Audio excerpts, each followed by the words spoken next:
ആൻഡ്സ് think winter all summer. വേനൽക്കാലത്ത് ഉറുമ്പുകൾ മഞ്ഞുകാലത്തിനായി തയ്യാറെടുക്കും.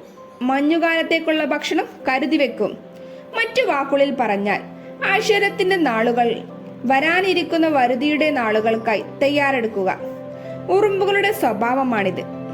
നല്ല നാളുകൾ എന്നും നിലനിൽക്കുമെന്ന് വിചാരിക്കുന്നത് വിഡ്ഢിത്തമാണ്. വേനലിന് ശേഷം വർഷവും ശൈത്യവും വരുന്നത് പോലെ സമ്പന്നതയുടെ നാളുകൾക്ക് പിറകെ പ്രയാസങ്ങളുടെയും ദാരിദ്ര്യത്തിന്റെയും നാളുകൾ വന്നേക്കാം. അവയെ നേരിടുവാൻ നമ്മൾ തയ്യാറെടുക്കണം. ആൻഡ്സ് തിങ്ക് സമ്മർ ഓർ വിന്റർ. ഇത് വളരെ പ്രധാനമാണ്. ശൈത്യകാലത്ത് ഉറുമ്പുകൾ സ്വയം ഓർമ്മിപ്പിക്കും, ഇത് എന്നൊന്നും നിലനിൽക്കുകയില്ല.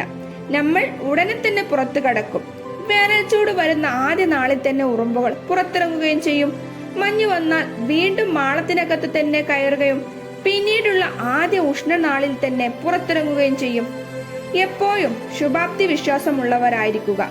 പ്രതിസന്ധിയുടെ കാർമേഘങ്ങൾ മാറി നല്ല ദിനങ്ങൾ തീർച്ചയായും വരിക തന്നെ ചെയ്യും. അടുത്ത പോയിന്റുമായി മറ്റൊരു വീഡിയോയിൽ കാണുന്നത് വരെ ബൈ.